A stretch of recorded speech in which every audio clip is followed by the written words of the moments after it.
Thanks, Mada. Thanks for the nice introduction, and thanks all the organizer for the invitation and the opportunity. So today I will share our recent work on mesh-free methods, which is provide a unified scheme to solve both the classical and the fractional PDEs. So at the beginning, I will give a brief introduction about the fractional Laplacian and the current numerical methods for the fractional Laplacian. And then I will discuss some basic properties of the radius basis function, and also followed by our methods based on the RBFs. And I will provide some numerical experiments to show the performance of our methods in different kind of examples. And so in the last like the 10 years, the fractional Laplacian has been actively studied. So from probability point of view, it represents a generator of a symmetric alpha stable Levy process.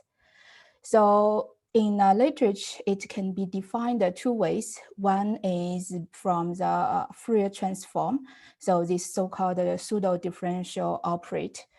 And as I point here, so this definition is valid for any alpha positive. So in other words, so this definition covers both the fractional Laplacian, which we usually refer to the alpha is between 0 and 2, and also the classical Laplace when alpha is equal to 2. And and another definition is based on the hypersingular integral forms. And the definition is valid only for the alpha is between 0 and 2. So here C represents a normalized constant, and PV is a principal value integrals. And so this definition is like, we can see like when alpha goes to 2, this definition gonna convergent or approach to the classical Laplacian. But from this definition itself, it's strictly has to be less than 2. So here I will provide some main numerical methods, which is currently available for the fractional Laplacian. So let's say omega is an open bounded domain, and for the periodical, like the boundary condition, then we can define the Fourier spectrum methods based on the pseudo differential definition. And this method is valid for the both alpha is less than 2 and alpha equal to 2. So it's uniform for both the classical Laplace and the fractional Laplacian. And but this is constrained with the periodic boundary condition, and also like the domain geometry is kind of has to be very nice. So later on, like most of works in literature is focused on extended Dirichlet boundary conditions. So in other words, the boundary condition is imposed on complement of the physical domain omega. And this type of method is like, when we consider this type of boundary condition, most of the methods, like as I listed here, like finite element methods or finite difference methods, most of them are based on the integral definitions. And consequently, like the method is only valid for the alpha less than 2. So here, like we also do some finite difference methods, like for example, this is some summaries of our recent works. So we can find the finite difference schemes for any dimension D. And this is the conditions, and under this condition for different alpha, we can get the uniformly second order of accuracy for all the alphas considered here. So when we approximate the operate fractional Laplacian. So like as we mentioned, like if we use the Fourier transform type of definition, the good thing is it can be find the scheme works for both the fractional Laplacian and the classical Laplacian. But the constraint is, well, it has to be the periodical boundary condition, and it's difficult to incorporate other type of boundary conditions. And then on the other hand, if we use these integral forms, and so the good thing is it's easy to handle, for example, the Dirichlet boundary condition can easily come in, but the challenge is it is non-local, as here, like when you consider the any point x, so it interact with all the points in your domain. So that's creates some issues when you do the discretization. And also notice here, the singularity when x is, y is approaching x, the singularity is higher than the dimension. So it's a very strong singularity. And plus, because this operator is rotational invariance, then when you do the implementation, especially in a high dimension, we cannot apply some schemes like the ADI methods for the classical Laplacian. You separate the x and the y directions. But here, we cannot do that such type of separate. So in other words, we have to handle all the dimensional simultaneously. So this creates a lot of implement issues. So after all this study, so we are asking ourselves, can we combine the advantage of these two definitions, like Fourier definitions and the integral definitions, to develop some schemes? For example, we want to see advantage of the pseudo definition. We wanted to have a scheme which is compatible for both alpha is less than 2 and alpha equal to 2. And also, we do not need to handle this like a strong singularity, because it's need the special treatment to make sure it doesn't affect your accuracy, and also it's increase the computational cost. And also, we want to see our method can handle some complex domain, and can handle the Dirichlet boundary conditions. This is main things we trying to study. So this is the motivations of our study. We're trying to find such type of method. So here, before I go to introduce our method, let me give a brief introduction about some properties of the RBF methods. So the radial basis function is as I defined here. So the function defined as a point is given by the distance between a point and some center point x0. And for example, some popular RBF methods, the functions in the literature is the Gaussian and multi-quadrics. So if I let the distance define the R, and so here is to these different functions defined.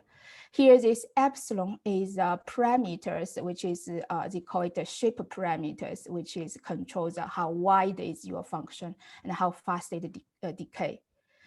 So the radius basis function was widely used to do the interpolation problems since the 1968.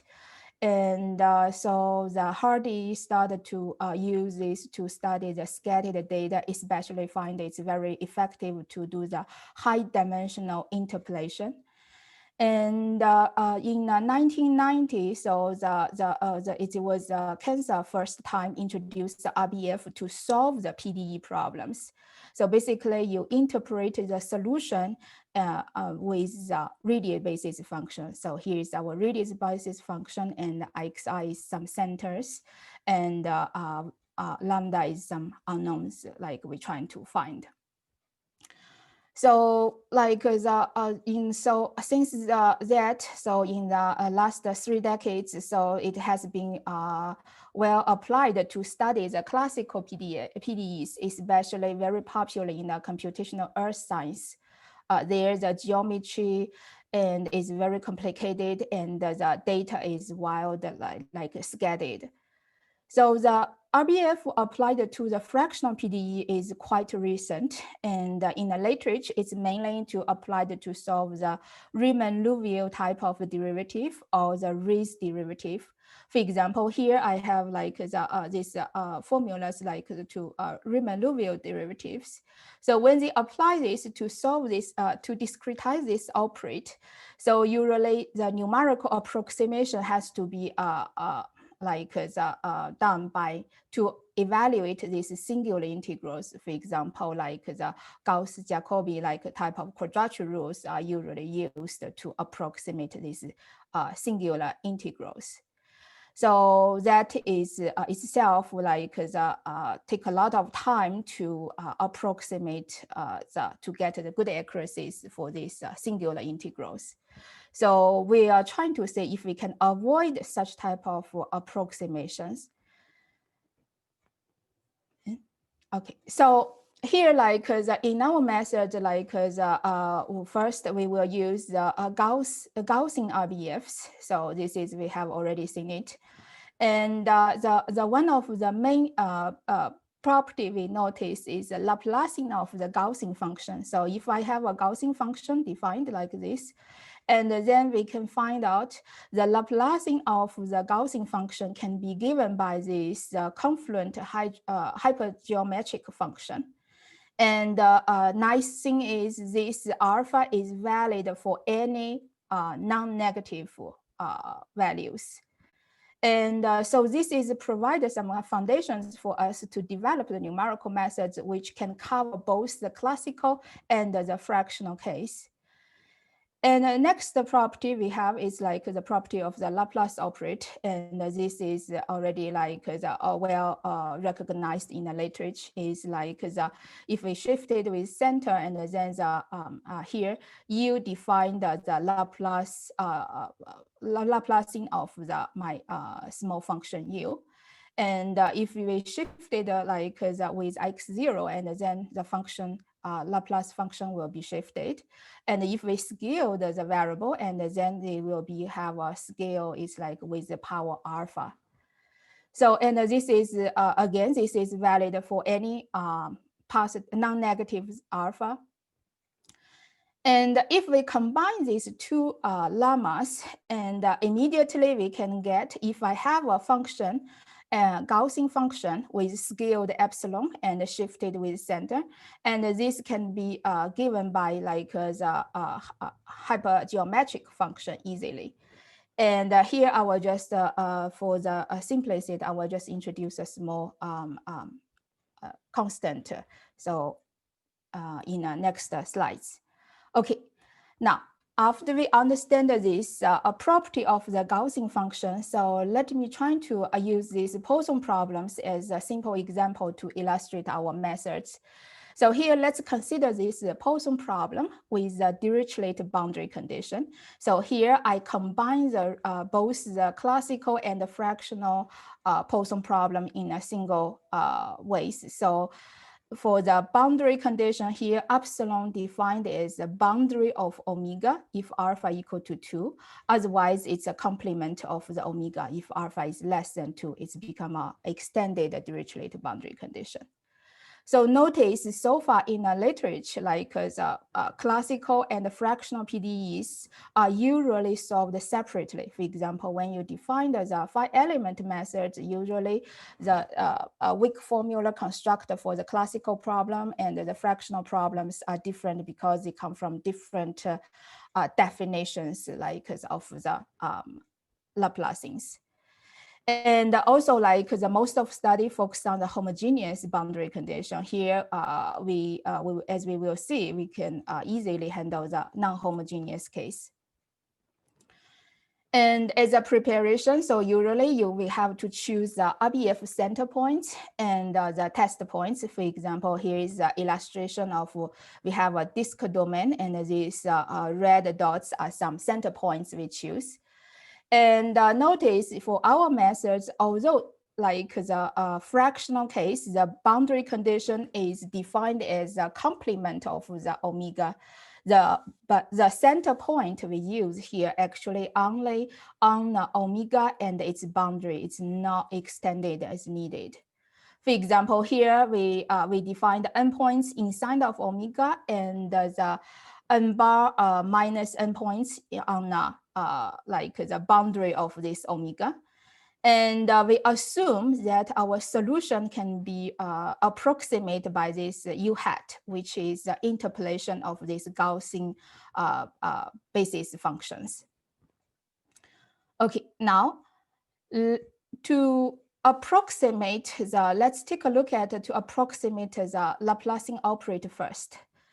We start with this pointwise or integral definition of the fractional Laplacian. Here, I split into two terms. It was originally its whole space, but here I split it into the omega and the complement of the omega. And now, if I substitute my U hat into this formula, and notice my boundary condition is for the fractional case, it's always equal to given like the function g. And then notice here, like the boundary condition I substitute in, and here just add and subtract the uy hat. And so the extra terms can combine here and then make this is a full space. And this is extra ones uy hat we introduced in order to make this as from omega to the whole space. Now we use the definition of the fractional Laplacian again. This is just the Laplacian of the U hat. And this is extra terms from the boundary condition. And notice these terms only exist for alpha is less than 2. That means in a fractional case. So so if we use our solution assumption and substitute in, and now we have a uniform for not for alpha is less than 2, but also alpha equal to 2. And when alpha is equal to 2, this term disappears because this boundary condition is not extended only for the fractional case.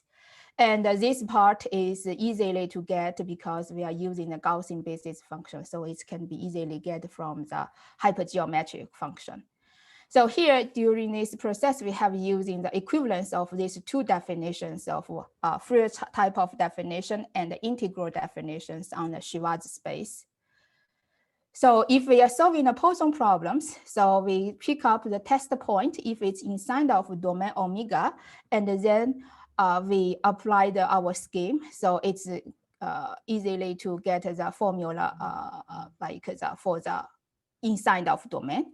And if it's on our domain omega, so we can just directly substitute into the boundary condition. So you get n bar equations and the same number of unknowns.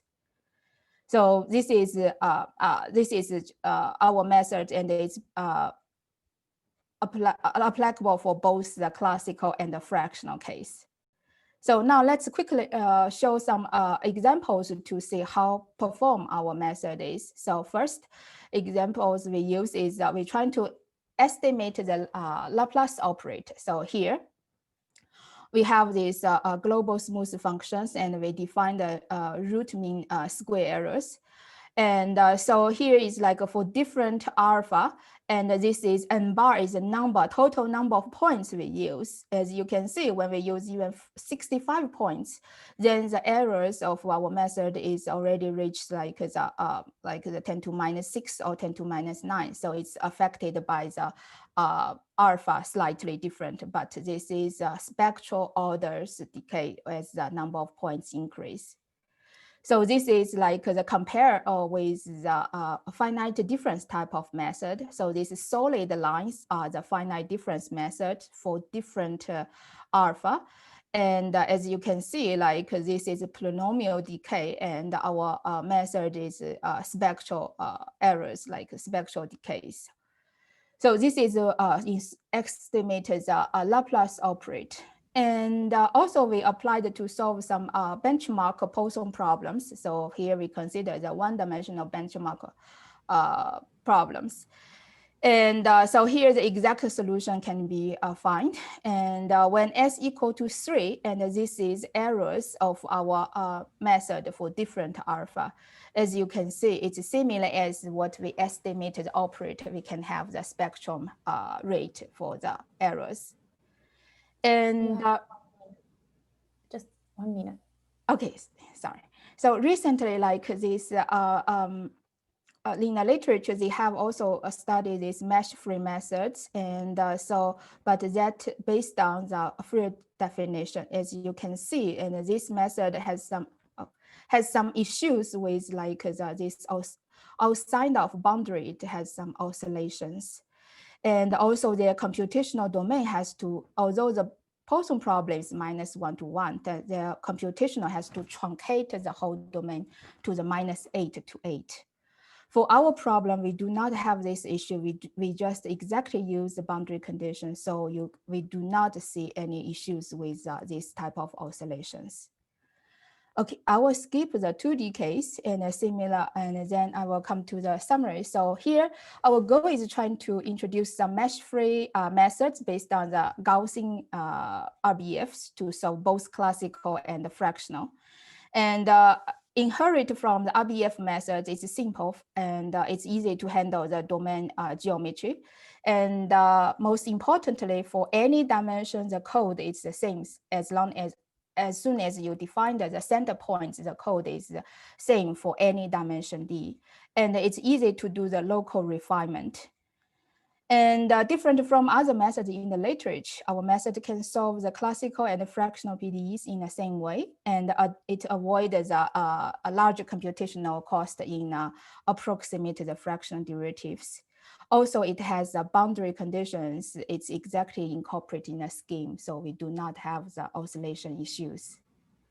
Okay, thank you. I will stop here. And all the result details can be found in our recent manuscript. Thank you.